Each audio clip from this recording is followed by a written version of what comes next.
Hi, my name is Camille, and I am from the class of 2018. On an individual level, I think Amherst Uprising played a big role in somewhat aggressively, but in a very needed way, pushing me to kind of share my own experience as an Indigenous person and to kind of share experiences that had been shared with me by other Indigenous students at other colleges or universities. In retrospect, I can kind of see how Amherst Uprising was a big turning point for me on a personal level, because I think previous to that I had been somewhat reluctant for a variety of reasons to really share my own experience or to bring any sort of attention to myself as an Indigenous person or as a Dene woman. And I think that in that moment that I was during Amherst Uprising, it was kind of, I remember hearing people share so much about themselves and being so inspired by that. And it was kind of a moment where I was like, I need to get up, I need to say something, but feeling very obviously anxious because it was something that I hadn't really done before and something that I hadn't necessarily shared on such a public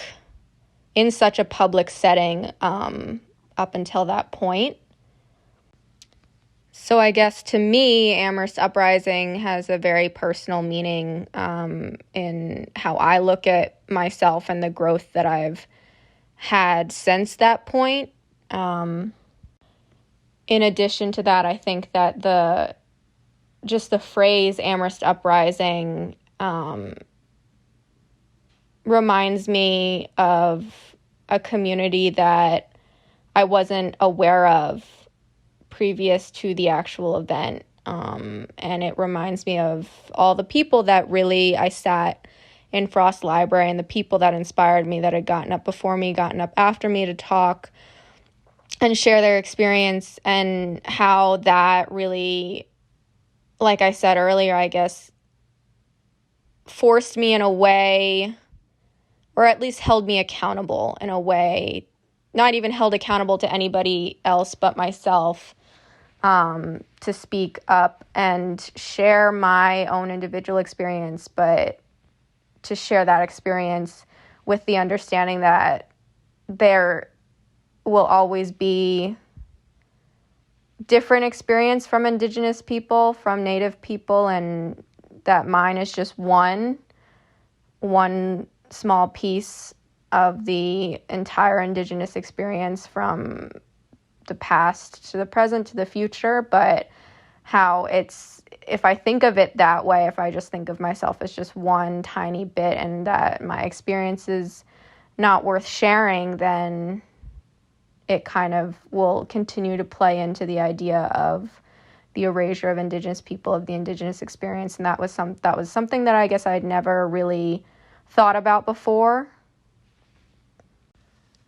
It was, I guess, that same year that I also really began to kind of reach out to different Indigenous people, not just through social media, but just kind of searching them on Google. And I had my family and I had everything, but I definitely I felt very alone at certain times at Amherst, because I was so used to kind of either having my family or my own community back home a lot closer. And especially during Amherst Uprising, I remember definitely feelings of loneliness and kind of wishing that I had someone who shared a very similar experience to me, or kind of just understood what I was saying and kind of the pressure that came with trying to represent yourself as a Dene person. Or so I actually remember stumbling across, I think on Facebook, honestly, this woman, kind of like a blog or a social media account called Grown Up Navajo. And it was